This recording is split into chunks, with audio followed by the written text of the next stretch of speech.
ఇప్పుడు నేను చెప్పే విషయం జాగ్రత్తగా వినండి. మీ ప్రాణాలను కానీ పక్కన వాళ్ళ ప్రాణాలను కానీ కాపాడిన వాళ్ళు అవుతారు.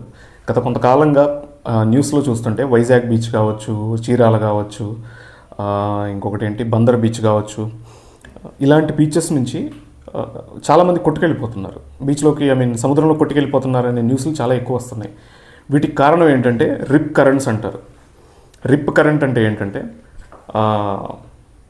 సముద్రంలో అలలు వస్తాయి కదా, వచ్చిన అలలు వెనక్కి వెళ్ళడానికి దానికి ఒక పర్టికులర్ పాత్ కావాలి. వాటర్ అంతా వచ్చేస్తాయి కదా తీరం దగ్గరికి, అది వచ్చిందారే వెనక్కి వెళ్తాయి కొన్ని, అక్కడ ఇంకో రిప్ ఫామ్ అవుతుంది, అది చెప్తా తర్వాత. కానీ ఒక లీస్ట్ రెసిస్టెంట్ పాత్ ఏదైతే ఉందో దాన్ని ఫాలో అవుతుంది వాటర్ అంతా. ఫర్ ఎగ్జాంపుల్ ఇలా వాటర్ వచ్చింది అనుకోండి, అది ఇలా టర్న్ అవుతుంది. మీకు చూపిస్తాను. ఇవి అలలు,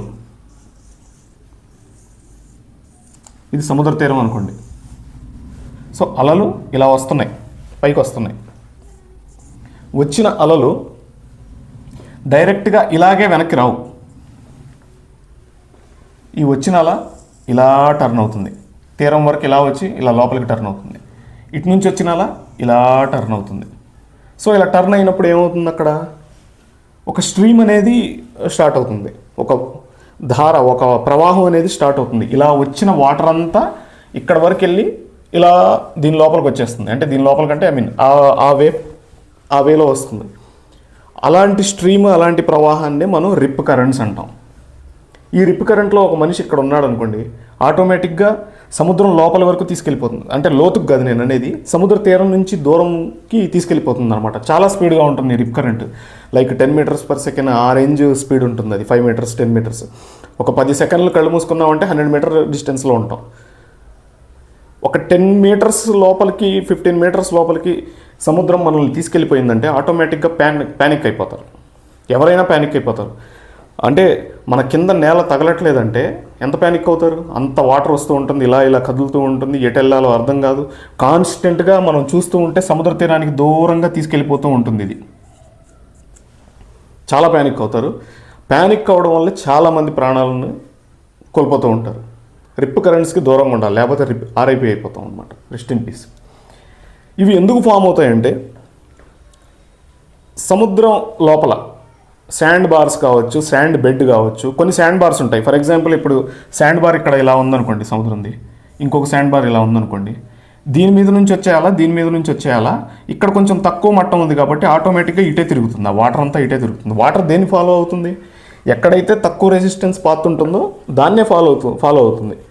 just like current follows, electricity follows least resistant path. అందుకని షాకులు తగ్గుతాయి. అండ్ ఇంకో విషయం ఏంటంటే శాండ్ బెడ్స్ అయిపోయింది, శాండ్ బార్స్ అయిపోయింది, శాండ్ బెడ్స్ కూడా ఏంటంటే కింద అనీవెన్గా ఉంటుందన్నమాట. చూడడానికి ఒక పీఠభూమిలాగే ఉంటుంది కింద, బట్ కొంచెం వాల్ ఉండడం వల్ల, కొంచెం పల్లంగా ఉండడం, దానివల్ల కూడా ఫామ్ అవుతాయి ఈ రిప్ కరెంట్స్ అనేవి. అండ్ ఓషన్లో జరిగే రకరకాల వాతావరణ పరిస్థితుల వల్ల కావచ్చు, సైక్లోన్ వచ్చే ముందు కావచ్చు, సైక్లోన్ ఉన్నప్పుడు కావచ్చు, లేదంటే చుట్టుపక్కల ఎక్కడన్నా పెద్ద పెద్ద రాళ్ళు ఉన్నాయనుకోండి, ఆ రాళ్ల పక్క నుంచి వాటర్ వెళ్తుంటే అక్కడ కూడా ఒక రిప్ కరెంట్ ఫామ్ అయ్యే ఛాన్సెస్ ఉన్నాయి. ఎందుకంటే రాళ్ల దగ్గర రెసిస్టెన్స్ అనేది తక్కువ ఉంటుంది. రాళ్ళు ఏమీ లేవనుకోండి, వచ్చే అలా ఉంటుంది కదా, ఇన్కమింగ్ అలా మళ్ళీ అవుట్ గోయింగ్ అలా, అంటే ఆల్రెడీ వచ్చి వెళ్ళే అలాకి దానికి రెసిస్టెన్స్ ఉంటుంది కాబట్టి, అదే ఇక్కడ రాయి ఉందనుకోండి, వచ్చిన దారే వెళ్లకుండా ఈ రాయి వైపు తిరుగుతుంది అనమాట ఇది. సో అక్కడ ఒక రిప్ కరెంట్ ఫామ్ అయ్యే అవకాశాలు ఉంటాయి. థంబ్ రూల్ ఏంటంటే ఎక్కడైతే బీచ్ కొంచెం కామ్గా ప్రశాంతంగా అనిపిస్తుందో, ఈవెన్ అలల మధ్యలో కూడా, అన్ని అలలు వచ్చేటప్పుడు మధ్యలో కనబడుతూ ఉంటుంది అనమాట, కొంచెం గ్రీన్గా కనబడుతూ ఉంటుంది, డార్క్గా కనబడుతూ ఉంటుంది, depending upon the ocean and it's colour. ఎక్కడైతే అలా కనిపిస్తుందో అక్కడ రిప్ కరెంట్ ఫామ్ అవుతున్నాయని మీనింగ్. అంటే కొంచెం షాలోగా కనిపిస్తుంది. ఎక్కడైతే కొంచెం నొరగగా సముద్రంలో బాగా అలలు వస్తూ ఉన్నట్టు ఏదైతే అలా కనబడుతూ ఉంటుందో అక్కడ రిప్ కరెంట్ లేదు, నార్మల్ అలే వస్తుంది అని మీనింగ్. ఈ వచ్చిన అలా టర్న్ తీసుకొని ఆ పర్టికులర్ స్ట్రీమ్, ఈ ప్రవాహం ఏదైతే ఉందో దానిలోకి వెళ్తుంది. అది రిప్ కరెంట్ కాన్సెప్ట్. ఇప్పుడు ఈ రిప్ కరెంట్లోకి ఎక్కడ మనం ఒకవేళ రిప్ కరెంట్లోకి వెళ్ళిపోతే, సముద్రంలో కొట్టుకుపోతుంటే, రిప్ కరెంట్ అంటే నథింగ్, సముద్రంలో కొట్టుకుపోయిన ప్రతి ఇన్సిడెంట్ రిప్ కరెంట్ వల్లే. మీరు నమ్మినా నమ్మకపోయినా అది ప్రతి ఇన్సిడెంట్. అండ్ ఆ తర్వాత చెప్తా. ఓకే, ఏం చేయాలంటే టెక్నికల్లీ ఏమీ చేయలేం రిప్ కరెంట్లో కొట్టుకుపోతే. అందుకని సముద్రంలో కొట్టుకుపోయిన వాళ్ళు చాలామంది చనిపోతారు. ఎందుకు చనిపోతారంటే ఈత రానోడు ఫస్ట్ ఆఫ్ ఆల్ ప్యానిక్ అవుతాడు. ప్యానిక్ అవ్వడం వల్ల ఏమవుతుంది, బాడీ స్ట్రెస్కి గురవుతుంది. స్ట్రెస్కి గురవడం వల్ల బాడీ, మనం ఇప్పుడు తేలిగ్గా వదిలేసామనుకోండి, ఫ్రీగా వదిలేసామనుకోండి, తేలుతాం, సముద్రం పై తేలుతాం, అంటే వాటర్ మీద తేలుతాం. కొంచెం బిగబట్టడం ఇలాంటివి ప్యానిక్ స్ట్రెస్లో ఉన్నప్పుడు ఏమవుతుందంటే సముద్రం లోపలికి వెళ్ళిపోతాం. ఈవెన్ దో రిప్ కరెంట్ సముద్రం కిందకి లాగదు, తీరానికి దూరంగా లాగుతుంది, కానీ మునిగిపోతారనమాట. ఎవరికైతే ఈత రాదో లేదంటే స్ట్రెస్ ఎక్కువ తీసుకుంటారో వాళ్ళు మునిగిపోతారు. సో మునిగిపోవడం వల్ల చనిపోతారు. ఈత వచ్చిన వాళ్ళ సంగతి చెప్తాను నేను. ఈత వచ్చిన వాళ్ళు ఏం చేస్తారంటే వీళ్ళకి కొంచెం కాన్ఫిడెన్స్ ఎక్కువ ఉంటుంది, వీళ్ళు పెద్ద పోటుగాళ్ళలాగా ఫీల్ అవుతారు ఈత వచ్చిన వాళ్ళు. కానీ సముద్రం ఎవరిని వదలదు, ఇట్స్ వెరీ పనిషింగ్. దానికి ఇవ్వాల్సిన రెస్పెక్ట్ దానికి ఇవ్వాలి. ఈత వచ్చిన వాళ్ళు ఏం చేస్తారంటే, ఈ స్ట్రీమ్ ఇప్పుడు ఇలా వస్తుంది కదా, ఫర్ ఎగ్జాంపుల్ ఇక్కడ ఒకడు ఉన్నాడు అనుకుందాం, ఇక్కడ వరకు వచ్చేసాడు, ఒక 100 మీటర్స్ లోపల వరకు, సముద్ర తీరం నుంచి 100 మీటర్స్ వచ్చేసాడు అనుకుందాం. ఈ స్ట్రీమ్ ఇలా ఉంది కదా, ఈ స్ట్రీమ్కి అగైనెస్ట్గా వెళ్ళడానికి చూస్తాడు. ఏం కాదు, నేను ఈత కొట్టేస్తానంట. ఒలింపిక్ స్విమ్మర్స్ కూడా ఈ రిప్ కరెంట్ నుంచి తప్పించుకోలేరు. అంటే దానికి ఆపోజిట్ డైరెక్షన్లో వచ్చే స్ట్రీమ్కి, వచ్చే ప్రవాహానికి, నదికి ఆపోజిట్ డైరెక్షన్లో ఎవడన్నా ఈత కొట్టగలడా? ఇలా మన చేపల ఏంటి పులస చేప అనుకుంటున్నారు ఏంటి, అంత సినిమా లేదు అక్కడ. టైర్డ్ అయిపోయి ఇంకా చివరికి వాటర్ అంతా మింగేసి ఊపిరితిత్తుల్లోకి వాటర్ వెళ్ళిపోయి అలా చనిపోతారనమాట. స్విమ్మింగ్ వచ్చిన వాళ్ళు, స్విమ్మింగ్ రాని వాళ్ళు ఎలాగో ప్యానిక్ అవ్వడం వల్ల చనిపోతారు. స్విమ్మింగ్ వచ్చిన వాళ్ళు దానికి ప్రవాహానికి ఆపోజిట్ డైరెక్షన్లో ఎదురు ఇది చనిపోతారు. అలాంటి పనులు చేయకండి. బెస్ట్ థింగ్, మోస్ట్ సేఫెస్ట్, ఎక్కువ మంది అనుసరించే థింగ్ ఇలాంటిది. ఈవెన్ రెస్క్యూ వర్కర్స్ కూడా చెప్పే పని ఏంటంటే, మెథడ్ ఏంటంటే, స్ట్రీమ్ ఇలా వస్తుంది కదా, మనిషి ఇక్కడ వరకు వెళ్ళిపోయాడు అనుకుందాం. Rather than swimming against the current, కొంచెం పక్కకి ఇటువైపు ఈత కొట్టడానికి ట్రై చేయాలి. ఈత కొట్టడానికి ట్రై చేసినప్పుడు ఇక్కడికి వచ్చేసాడు అనుకోండి, ఆటోమేటిక్గా ఈ వాటర్ అలా వెళ్తూనే ఉంటుంది. ఇక్కడికి వచ్చాడు కాబట్టి ఇటు నుంచి వేవ్స్ వస్తూ ఉంటాయి. మళ్ళీ ఆ వేవ్స్ సహాయంతో కొంచెం అట్లీస్ట్ కొంచెం సముద్ర తీరం ముందుకు వచ్చినా కానీ ఎవరో ఒకళ్ళు కాపాడడం ఏదో ఒకటి జరుగుతుంది. ఇక్కడ కాపాడడం అంటే కాపాడతారు, అది తర్వాత చూద్దాం మనం. సో కొంచెం ఇటుపక్కకు కానీ అటుపక్కకు కానీ చూసుకోవాలి. అది చూసుకోవాలి, మైండ్ ప్రశాంతంగా పెట్టి ఎటు వెళ్తే కరెక్ట్ అనేది చూసుకోవాలి. ఎందుకంటే ఇక్కడ ఒక చిన్న క్యాచ్ ఉంది. ఎందుకంటే ఇక్కడ కూడా ఇంకొక స్ట్రీమ్ ఉండొచ్చు, రిప్ కరెంట్ ఉండొచ్చు. ఇటు వస్తే ఇటు కూడా ఇంకొక రిప్ కరెంట్ ఉండొచ్చు. ఈ రిప్ కరెంట్ని దాటి మనవాడు ప్రశాంతంగా ఇటు ఉండి అక్కడే ఉండడం లేదు కదా, వాటర్ వస్తూ ఉంటాయి, అటు ఇటు కొడుతూ ఉంటుంది కదా. సో అటు నుంచి ఇటు వచ్చేసాడు అనుకోండి, ఇంకొక రిప్ కరెంట్లో వెరీ టైరింగ్. అంటే chances of survival are really less ఇలాంటి రిప్ కరెంట్స్లో పడితే. ఎందుకంటే చూశారు కదా, అంటే ఇది హైపోథెటికల్ పాసిబిలిటీ. ఇలా ఉంటాయా అంటే ఉంటాయి, నిజంగానే ఉంటాయి. ఈ స్ట్రీమ్లోంచి బయటకు రాగానే ఇంకో స్ట్రీమ్ ఉంటుంది, అంటే కొంచెం డిస్టెన్స్లో ఉండొచ్చు, కొన్ని ఉంటుంది, ఖచ్చితంగా ఉంటుంది. కొన్ని ఏమవుతాయంటే, ఇంకొక పాసిబిలిటీ ఏంటంటే,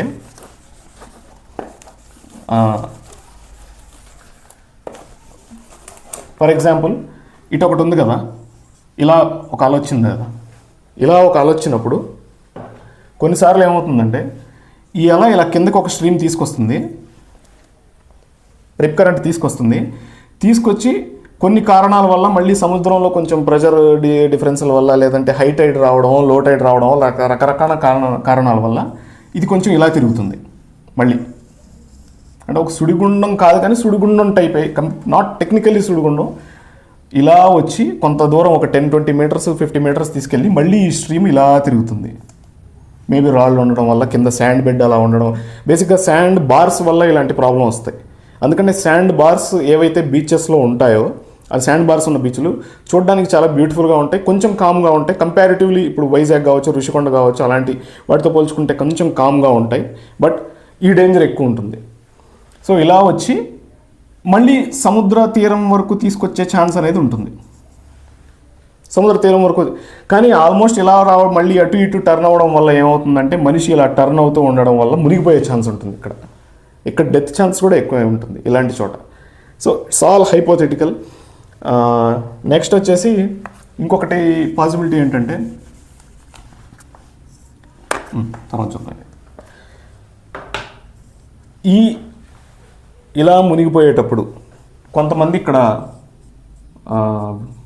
సముద్రం దగ్గరికి చూడడానికి వచ్చిన వాళ్ళు కావచ్చు, ఎవరైనా నార్మల్ పీపుల్ లేదంటే రిలేటివ్స్ కావచ్చు, ఎవరైనా ఫ్రెండ్స్ అండ్ ఫ్యామిలీ ఎవరైనా కావచ్చు, ఎప్పుడైతే మనిషి ఇలా కరెంట్లో పడి రిప్ కరెంట్లో పడి కిందకి వెళ్ళిపోతూ ఉన్నాడో వీళ్ళు ప్యానిక్ అయిపోయి వచ్చేస్తారనమాట, కాపాడడానికి వచ్చేస్తారు. కాపాడడానికి అలా రాకూడదు. దగ్గర అయితే ఉండొచ్చు, బట్ చాలా డేంజరస్గా ఉంటుంది. అంత వాటర్ ఇలా వస్తూ ఉంటుంది, అర్థం కాదు ఎక్కడ రిప్ కరెంట్ ఫామ్ అవుతుందో కూడా అర్థం కాదు. ఎందుకంటే ఆ టైడ్స్ ఏవైతే ఉన్నాయో ఎర్లీగా బ్రేక్ అయిపోయే వేవ్స్ ఉంటాయి. ఎర్లీగా బ్రేక్ అయిపోయే వేవ్స్ వల్ల ఏమవుతుందంటే నొరగతో వాటర్ బాగా అగ్రెసివ్గా ముందుకు రాదు. వాటరే కంప్లీట్గా ముందుకు వస్తుంది. కొన్నిసార్లు తీరం మీదకు చూడండి, మనం ఎంత దూరం నుంచి ఉన్నా కానీ మన కాళ్ళ దగ్గర వరకు వచ్చేస్తుంది అనమాట వాటర్. అంత మొమెంటంతో వాటర్ వస్తుంది, నొరగ వచ్చినా రాకపోయినా కంప్లీట్గా వాటర్ వస్తుంది. వాటర్ వచ్చినప్పుడు అంత మళ్ళీ లోపలికి వెళ్ళాలి కదా, అప్పుడు యాక్చువల్ రిప్ కరెంట్స్ అనేవి ఇంకా అగ్రెసివ్గా ఫామ్ అవుతాయి. అంత వాటర్లో వెళ్ళాలంటే అది లీస్ట్ రెసిస్టెన్స్ పాత్నే చూస్ చేసుకుంటుంది. ఎక్కడ మనకు కనబడని, ఎక్కడ కొంచెం పల్లంగా ఉంటుంది, ఎక్కడ ఇలాంటి పాత్నే చూస్ చేసుకుంటుంది అది. సో అలాంటి డేంజర్ ఉంటుంది ఆ రిప్ కరెంట్ అలా పడినప్పుడు. వీళ్ళు వచ్చారనుకోండి, వీళ్ళు కూడా వాళ్ళతో పాటు కొట్టుకొని పోతారు. కాపాడడం కష్టం, రిప్ కరెంట్లో కాపాడడం కష్టం. ఆ రెస్క్యూ డైవర్స్ ఉంటారు, వాళ్ళందరూ ఎన్డీఆర్ఎఫ్ వాళ్ళు ఉంటారు, అక్కడ బీచ్ దగ్గర రెస్క్యూ చేసే వాళ్ళు ఉంటారు. వాళ్ళకి టెక్నిక్స్ ఉంటాయి, వాళ్ళు కాపాడతారు. మనం వెళ్ళి కాపాడడం లేదు. రిప్ కరెంట్లో 10 మీటర్స్ 20 మీటర్స్ వెళ్ళిపోయాడా తెలిసిన మన అక్వైంటెన్స్ ఎవడైనా కానీ మనం చేయాల్సిందల్లా ఫోన్ చేయడమే. పోలీసులకి ఎవరికో ఒకరికి ఫోన్ చేస్తే వాళ్ళు కాంటాక్ట్ అయ్యి ఆ రెస్క్యూ లేకపోతే బీచ్ రెస్క్యూ పీపుల్ ఎవరైతే ఉంటారో వాళ్ళ దగ్గరికి వెళ్ళడం తప్పిస్తే ఎప్పుడు అలాంటి పని మనం వెళ్ళి కాపాడాలి అని చేయకండి. ఎందుకో నేను చెప్తాను. ఋషికొండ బీచ్ గురించి మాట్లాడుకుందాం. నేను ఒక షార్ట్ పెట్టాను. సరే, దానికంటే ముందు రిప్ కరెంట్స్ అనేవి కొన్ని బీచెస్లోనే వస్తాయా, అన్ని బీచ్ల్లో ఉంటాయా అంటే కొన్ని బీచ్ల్లో డిఫాల్ట్ ఉంటాయి. Just like RK beach, just like Rushikonda బీచ్లో కూడా ఉంటాయి. మన ఇండియాలో east coast, for example India ఇలా ఉంది కదా, ఇది ఈస్ట్ కోస్ట్. ఇక్కడ వైజాగ్ ఉంటుంది, ఇక్కడ చెన్నై ఉంటుంది, ఇక్కడ బందర్ ఉంటుంది, ఇదంతా ఈస్ట్ కోస్ట్ అంటారు. సో ఈస్ట్ కోస్ట్కి ఏమైందంటే ఎక్కడో ఇండోనేషియాస్, జపాన్స్ ఎక్కడో దూరంగా ఉంటాయి. ఇది మొత్తం షాలో వాటర్, ఇదంతా కంప్లీట్లీ బే ఆఫ్ బెంగాల్, ఇది మొత్తం బంగాళాఖాతం. ఎక్కడ అడ్డు వీటికి మనకు ఆ వేవ్స్ అవి రావడానికి, వాటి ఇంటెన్సిటీ తగ్గించడానికి ఎక్కడ కూడా పెద్ద కొండలు కానీ పెద్ద ఈ ఉంటాయి కదా, చిన్న కొండలు అవి ఉంటాయి కదా, సముద్రం లోపల కూడా ఉంటాయి కొన్ని రాళ్ళు, పెద్ద రాళ్ళు, అవేమీ ఉండవు. ఏవైతే వేవ్స్ వస్తాయో అవన్నీ దీనికి ఇటు వైజాగ్కి, ఇటు చెన్నైకి, ఇటు ఈస్ట్ కోస్ట్, బేసిక్గా ఈస్ట్ కోస్ట్కి తగులుతూ ఉంటాయి. సేమ్ కాన్సెప్ట్ విత్ ఇక్కడ కన్యాకుమారి కావచ్చు. ఇక్కడ ఇటు నుంచి మొత్తం ఇది హిందూ మహాసముద్రం, దీని కింద ఏమీ లేదు, ఇంకా మొత్తం షాలో ఏరియా. ఇటు కూడా అంతే. ఇటు కొంచెం వెస్ట్ కోస్ట్ సంగతి కొంచెం డిఫరెన్స్, ఎందుకంటే ఇక్కడికి వచ్చేసరికి ఇక్కడ ఈ కింగ్డమ్ ఆఫ్ సౌదీ అరేబియా, ఈ దుబాయ్ అవి ఇవి ఉంటాయి కాబట్టి దాని గురించి మనం తర్వాత మాట్లాడదాం. ముందు దీని గురించి మాట్లాడదాం. సో ఇలాంటి వాటిల్లో ఇలా ఈస్ట్ కోస్ట్లో ఉన్న ఈ వైజాగ్, పూరి కావచ్చు, తర్వాత మన ఇవన్నీ బాగా very prone to these kind of rip currents form అవుతూనే ఉంటాయి. కొన్ని చోట్ల కనబడతాయి, కొన్ని చోట్ల కనబడవు. ఋషికొండలో కూడా ఒకళ్ళు కామెంట్ చేసినట్టు ఆ ఋషికొండ చాలా సేఫ్, ఋషికొండ సేఫే. ఎలా సేఫ్? అక్కడ రోప్ వేస్ కట్టారు, కొంచెం సేఫ్టీకి రోప్ వేస్ అని కట్టారు. మనం ఎంటర్ అవ్వగానే బీచ్కి కొన్ని రోప్స్ కట్టారు. ఆ రోప్స్ వరకు వెళ్ళొచ్చు బీచ్కి కొట్టుకుపోకుండా. కానీ అక్కడ ఎక్కువ మంది రెస్క్యూ వర్కర్స్ ఋషికొండ బీచ్లో కూడా ఉన్నారు. ఋషికొండ బీచ్ నుంచి కొంచెం రైట్కి వస్తే, అంటే ఆ రోప్స్కి దగ్గరకు కాకుండా కొంచెం రైట్కి వస్తే పారాగ్లైడింగ్ చేసేది ఉంటుంది కదా, పైన తిప్పుతాడు అది. ఆ పారాగ్లైడింగ్ చేసే దగ్గరకు వస్తే అక్కడ కొన్ని రాళ్ళు అవి పెట్టుంటాయి. అటు చూడండి, లిటరల్లీ సముద్రం డౌన్గా ఉంటుంది, చాలా ఎక్కువ డౌన్గా ఉంటుంది, డెప్త్గా ఉంటుంది. అక్కడ కనపడతాయి రిప్ కరెంట్స్ మీకు. రిప్ కరెంట్ అంటే చిన్నగా ఇంత కనబడతాయి అంత కాదు. 10 మీటర్స్, 5 మీటర్స్, కొన్ని చోట్ల 50 మీటర్స్, 100 మీటర్స్ అంత విడుతున్న పెద్ద రిప్ కరెంట్స్ ఉంటాయి. నేను అక్కడికి వెళ్ళినప్పుడు ఒక ఆవిడ ఆ చిన్న బాబు ఉన్నాడు, ఏమంటే అదేంటి షూస్ ఉంటాయి కదా బాబు పిల్లవాడి షూస్ అక్కడ పెట్టుంటే వాటర్ వచ్చి తీసుకెళ్ళిపోయింది. ఈవిడ కూడా వెళ్తుంది, అది రిప్ కరెంట్ కనబడుతుంది నాకు అక్కడ. ఈవిడ కూడా వెళ్తుంది అనమాట. అక్కడ అందరు గట్టిగా అరిచారు, వచ్చేయండి వచ్చేయండి వచ్చేయండి అని చెప్పి. అది వెళ్ళిపోయింది, అది తీసుకెళ్ళిపోయింది. షూస్ ఏంటంటే తీసుకెళ్ళిపోయింది లోపలికి, సముద్రం లోపలికి షూస్ తీసుకెళ్ళిపోయింది. అదృష్టవశాత్తు ఏం జరగలేదు. ఒకవేళ ఆవిడ కూడా వెళ్ళిపోయి ఉంటే అంటే అర్థం కాదు, ప్యానిక్ అయిపోతారు. ఏముంది షూ వెళ్ళిపోతుంది అంతే కదా, తీసుకొచ్చేద్దాం ఇక్కడ వరకే కదా అని చెప్పి తీసుకొచ్చేద్దాం అనుకుంటారు. కాదు, రిప్ కరెంట్ షూనైనా ఎలాంటి వస్తువునైనా లోపలికి తీసుకెళ్ళిపోతుంది. అదొక సైన్. రిప్ కరెంట్ని కనిపెట్టాలంటే అది కూడా ఒక సైన్. ఏదన్నా వస్తువులు ఈ చెత్త చెదరం ఈ మధ్య పడేస్తున్నారు కదా, అవి సముద్రం బయటికి రాకుండా అలలు కొట్టినప్పుడు రావాలి కదా బయటికి, అది లోపలికి వెళ్ళిపోతున్నాయి అంటే there is rip current. So don't think that only RK బీచ్లోనే వస్తాయి, లేదంటే బందర్ బీచ్లో అయితే బ్రహ్మాండంగా ఉంటాయి అన్ని గుండాలని అవి రిప్ కరెంట్స్. అసలు బందర్ బీచ్ గురించి చెప్పక్కర్లేదు. రిప్ కరెంట్స్ అనేవి అన్ని చోట్ల వస్తాయి. డిపెండ్స్. ఇప్పుడు రాలేదు కదా, ఇప్పుడు బాగానే ఉంది కదా అంటే ఇప్పుడు బాగానే ఉంటుంది. అట్మాస్ఫియర్ ఇలా చేంజ్ అయిపోతుంది. Lot of geographical changes, atmospheric changes, oceanographic changes, ఇవన్నీ ఫ్యాక్టర్స్ ఉంటాయి రిప్ కరెంట్స్ ఎప్పుడు రావాలి ఏంటి అనేది. ఐ అండర్స్టాండ్ కొన్ని చోట్ల చాలా తక్కువ ఉంటుంది, కొన్ని బీచ్లు చాలా ప్రశాంతంగా ఉంటాయి. ప్రశాంతంగా ఉన్నంత మాత్రాన అక్కడ రిప్ కరెంట్ ఎప్పుడూ రాదు అని కాదు, వస్తుంది. మన టైం బ్యాడ్ అయితే వస్తుంది. కానీ మనం ఈ తెలుగు స్టేట్స్ వాళ్ళు ఎక్కువగా ఈ వైజాగ్ కావచ్చు, ఋషికొండ, భీమిలి, ఇంకా గోదావరి డిస్ట్రిక్ట్స్లో ఉండే కొన్ని బీచెస్, కృష్ణ అదే I mean Bandar side, Mypadu beach, Nellore side, Chennai ఇటువైపు ఎక్కువ వెళ్తూ ఉంటారు కాబట్టి మెరీనా బీచ్లో కూడా వస్తాయి. అది అన్ని చోట్ల వస్తాయి. మనకి ఈస్ట్ కోస్ట్లో ప్రతి చోట వస్తాయి. కొంచెం జాగ్రత్తగా ఉండండి. రెస్క్యూ చేయడం కూడా కొంచెం డిఫికల్ట్ అవుతుంది, బట్ రెస్క్యూ వాళ్ళు చేస్తారు. మీరు లోపలికి ఇలా స్ట్రీమ్లోకి వెళ్ళిపోవద్దు. అండ్ ఇంకో విషయం ఏంటంటే రీసెంట్ కాదు, అదే ఈ సర్ఫింగ్ చేసేవాళ్ళు ఉంటారు కదా, ఒక తెప్పలాగా పెట్టుకుని ఇలా కాళ్ళతో సర్ఫింగ్ చేసేవాళ్ళు ఉంటారు. They sometimes utilise these kind of rip currents. అంటే లోపలికి సముద్రం లోపలికి వెళ్ళాలి, ఇక్కడి నుంచి వెళ్ళాలంటే కొంచెం డిఫికల్ట్, అలలు కొడుతూ ఉంటాయి, కొంచెం డిఫికల్ట్ అలా సర్ఫింగ్ చేసుకుంటూ వెళ్ళడం. కానీ వాళ్ళకి తెలుసు ఎక్కడ చేయాలి, ఎందుకంటే వాళ్ళకి నాలెడ్జ్ ఉంటుంది. సో ఇలాంటి రిప్ కరెంట్స్ని యూజ్ చేసి వాళ్ళు సముద్రం లోపలికి వెళ్తారు. అక్కడ ఇంకా అలలు వస్తూ ఉంటే దానితో ఆడుకొని వచ్చేస్తారు. డోంట్ ప్యానిక్ ఇఫ్ సముద్రంలోకి వెళ్ళిపోతే.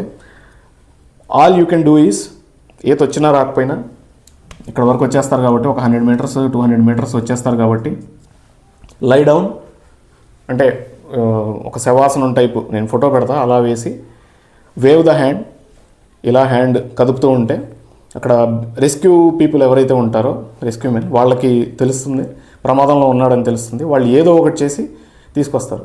ఆ స్కీయింగ్స్, జెట్ స్కీస్ అవి కూడా కొంచెం కష్టం, రిప్ కరెంట్స్లోకి రావడానికి కష్టం. ఎందుకంటే చాలా అగ్రెసివ్గా ఉంటాయి అవి, డిఫికల్ట్. రీసెంట్గా చూసా నేను, డ్రోన్తో కొంతమందిని కాపాడారు. డ్రోన్తో అంటే డ్రోన్ నుంచి మునగకుండా స్టార్టింగ్ ఒకటి ఏదో పంపించారు, పైన ప్లాస్టిక్ది ఉంటుంది కదా కొంచెం ఎయిర్ బబుల్ సంథింగ్ అలాంటిది, అది పంపించారు. దాని మీద మనోడు తేలుతూ ఉంటే తర్వాత వెళ్ళి ఎలాగో కాపాడారు. ఇంకో ప్రాబ్లం ఏమవుతుందంటే వాటర్ మింగేస్తాం కదా, వాటర్ మింగేసినప్పుడు ఈ పల్మనరీ ఎడిమా అనేది ఫామ్ అయిపోతుంది, లోపల ఇరిటేషన్ అయిపోయి దానివల్ల లాంగ్ టర్మ్లో చనిపోతారు. ఒక 2 వీక్స్ తర్వాత 3 వీక్స్ తర్వాత, అప్పటికి బాగున్నా కానీ చనిపోతారు. సో చాలా కేర్ఫుల్గా ఉండండి నెక్స్ట్ టైం బీచ్కి వెళ్ళినప్పుడు.